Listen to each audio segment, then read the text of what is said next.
Voici pourquoi l'Afrique est le continent le plus pauvre du monde.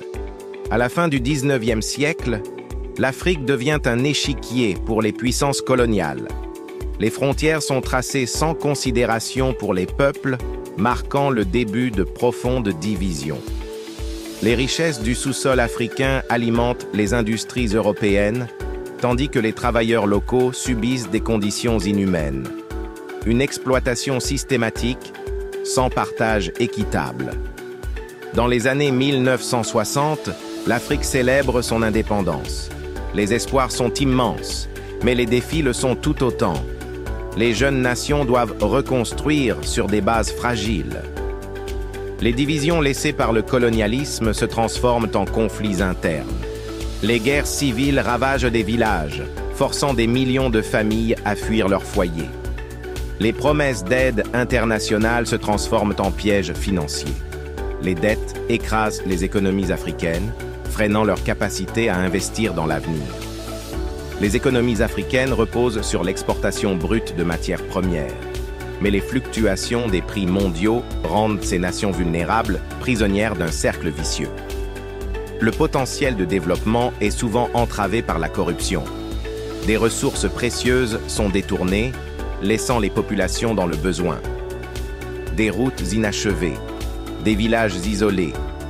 Le manque d'infrastructures limite l'accès au marché, à l'éducation et aux soins, freinant le développement local. Dans de nombreuses régions, l'accès à l'éducation est un défi quotidien. Des salles de classe bondées, des enseignants sous-équipés, l'avenir des enfants est compromis. Les sécheresses et les inondations frappent durement l'Afrique, détruisant les récoltes et poussant les agriculteurs à l'exode. Le continent subit des effets qu'il n'a pas provoqués. Les cliniques rurales sont débordées. Le manque de médicaments, d'équipements et de personnel qualifié laisse de nombreuses vies en suspens. Chaque année, des milliers de jeunes talents quittent le continent en quête d'un avenir meilleur. Une perte précieuse pour des nations en quête de renouveau. Dans les camps humanitaires, l'aide internationale permet de survivre, mais elle ne suffit pas pour construire un avenir durable. Les populations aspirent à une autonomie réelle. Malgré les défis, des initiatives locales naissent partout en Afrique. Les communautés s'organisent, innovent et travaillent ensemble pour bâtir un avenir meilleur. L'Afrique, jeune et dynamique, regorge de talents et de ressources. Avec le soutien de ses leaders et de ses entrepreneurs, le continent peut surmonter ses défis et s'épanouir.